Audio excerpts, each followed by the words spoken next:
Behin baino gehiagotan gordenien bizitza ez gutxiri.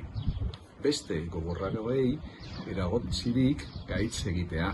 Orain, berriz, nakusenean adore eta aginte gabe ezertarako ez naizela, dirudi guztiak elkartzen direla ni banatu eta heriontza gogorrera eramateko.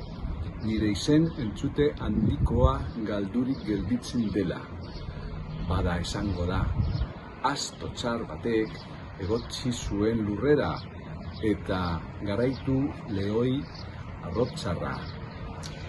Ipuin honek erakasten diote eskuarte handiko gizonari, begira diezaiola etorkizunari, eta nola beti izan behar duten errukitzu eta bihotz ningunekoak, inori gaizkik egin gabe.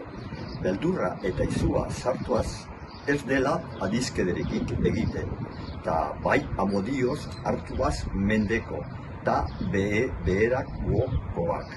Ez dagoela lurrean, oin kokatu gabeko tokirik, gora bera asko ikusten direla bada. Egin aurrez adizkideak Premia orduetarako.